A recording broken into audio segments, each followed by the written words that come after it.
فاصبر صبرا جميلا. Uvaysning timqora ko'zlari bedor. Bir kuni keksa onasining qo'llarini o'pgach, qishloqliklarning tuyalarini oldiga solib qir tomon yo'l oldi va o'sha kundan boshlab Yaman elida Vaysal Qarani deya nom chiqardi. Yuragidan zavq ila beqaror holga kelgan oshiq Yunus yozadi.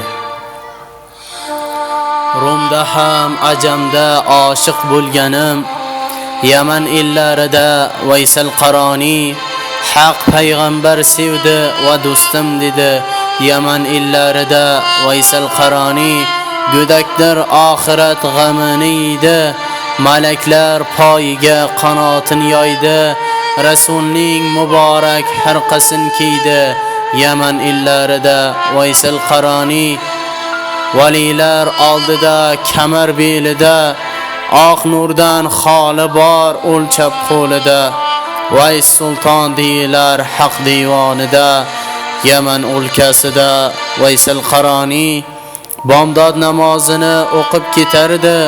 Sezdirmay Rabbiga niyoz etardi. Yagona maslagi tuya boqardi. Yaman o'lkasida Vaysal Qarani hatto bir aqchaga rozi edi u. Yarmini zakot deb ulashardi u. Tuyalarla zikr tushar edi u. Yaman o'lkasida Vaysal Qarani qo'lida asosi hurmo shohidan, aslo xato kelmas uning tilidan. Egnida harqasi tuya yungidan. Yaman o'lkasida Vaysal Qarani yostig'i tosh edi, to'shagi teri. Ummatni jannati aylamoq qasdi, haqning suyuklisi, Habibning do'sti.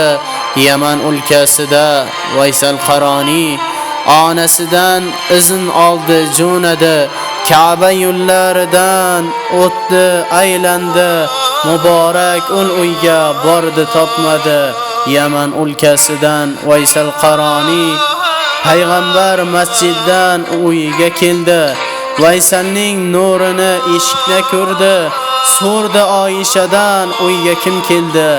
Yaman o'lkasidan Vaysal Qarani Yunus aytarkining biz ham boraylik.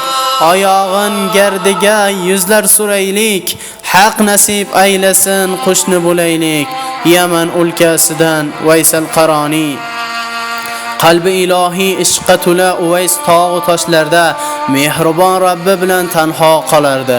Uning ko'rmoqchi bo'lganlar Yaman sahrolari jaziramasida tog' tosh kezib qidirib topishardi. Zero Uvays saodat haqiqatini o'rganish va uning ma'naviy xaritasini chizish bilan mashg'ul edi. Yaman elining iymon obidasi Uvays kech tushgach qishloqqa kirib borardi. Agar qishloqda keksa va mehribon onajoni bo'lmasa edi, bu yerga kelmasdi ham.